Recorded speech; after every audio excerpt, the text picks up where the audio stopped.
Alkitab selalu berkata, aku mencari di tengah-tengah bangsa seseorang yang mau berdoa untuk aku mengerjakan sesuatu. Tuhan bisa melakukan sesuatu untuk bangsa ini, namun Alkitab berkata, Tuhan selalu memakai doa kita. Artinya, doamu sangat besar kuasanya untuk pemulihan bangsa ini. Siapa di sini yang ingin tidak punya masalah lagi? Saya beritahu caranya. Ada yang mau? Bolehkah Pak Pendeta kasih tahu supaya aku nggak punya masalah? Aku ingin bebas, Pak. Yang mau katakan. Yang tetap ingin punya masalah katakan.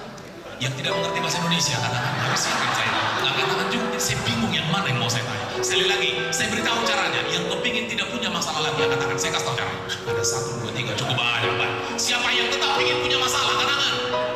Wah, keren juga. Baik, bagi Bapak Ibu yang tadi angkat tangan yang pertama tidak ingin punya masalah, caranya gampang. Habis kebaktian ini, kamu pulang, cari pamlok. Kamu beli tali, lalu kamu gantung diri. Mungkin berkata begini, Pak Pendeta menyesatkan kita. Pak Pendeta nyuruh kita bunuh diri. Oh tidak, selama kau hidup, masalah masih ada. Kalau kau nggak pingin ada masalah lagi, segeralah inna illahi wa inna ilaihi raji'un. Di sana tidak ada masalah. Udahlah, aku mau mati saja. Oh tidak. Kadang-kadang nyanyi lagu yang lebih parah. Si tak pernah udah bingung. Itu lebih parah. Salah. Kemalangan orang benar bukan sedikit, banyak. Tapi saya bersyukur ayat itu nggak titik. Ayat itu koma. Kemalangan orang benar banyak, koma. Tetapi Tuhan melepaskan dia dari semuanya.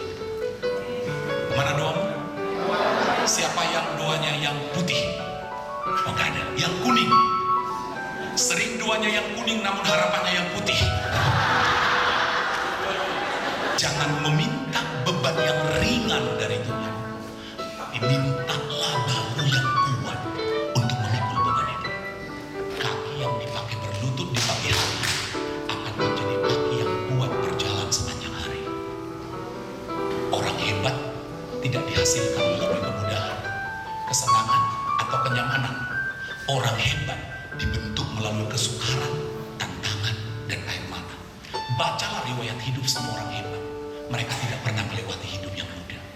Mereka semua melewati hidup yang susah. Jangan meminta kepada Tuhan hidup yang mudah, tapi mintalah hati yang kuat. Bapak Ibu, ini perjalanan hidup kita. Harta benda kau mau mati, hidup yang